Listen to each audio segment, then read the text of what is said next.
大家好，我是薇薇。夏天到了，怎么能不吃茄子呢？今天来给大家介绍一个茄子的美味做法，下面就跟我一起开始吧。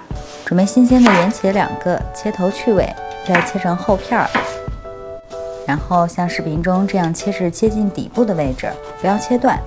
翻个面儿继续切，注意上下两面的切口不要重叠了，否则茄饼就断开不成形了。切好之后就是这样的效果。最后再用竹签穿起来整整形。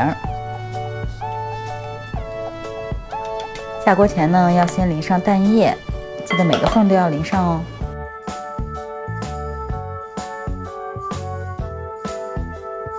再把每个面、每个缝、边边角角都裹上一层玉米淀粉，最后拍掉多余的浮粉就可以了。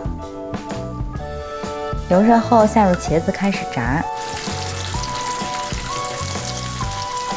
茄片很厚却很轻，会涂在油面上，不容易炸透。要像这样用夹子轻轻压着，把茄块完全浸在油里炸，炸至两面焦黄就可以出锅喽。捞出后放到盘里控控油。去皮的五花肉一块先切薄片，再切细丝儿。切好之后码在盘里备用。锅烧热，直接下入肉丝儿，反复翻炒，逼出油脂，再淋上料酒去腥。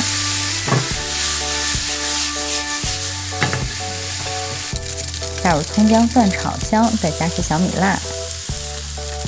接着来调味儿，1勺盐，1勺糖，淋上生抽、香醋，翻炒出香味儿。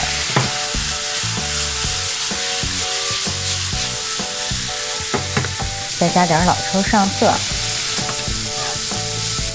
加水烧开，再淋入水淀粉，烧至粘稠就可以出锅啦。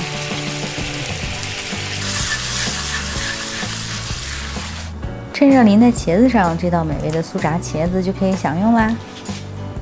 今天的这道茄子已经上桌了，我们赶紧尝尝吧。外焦里嫩。用爱烹饪，用心品味，我是薇薇。喜欢我的视频就请关注、点赞、多多转发，谢谢支持，下回见喽。感觉像是在撸串儿。看看这种撸串的形式，吃起来又很过瘾。茄子炸好之后，外面裹了脆脆的面衣，里面呢是软糯的，果然不同凡响。哇，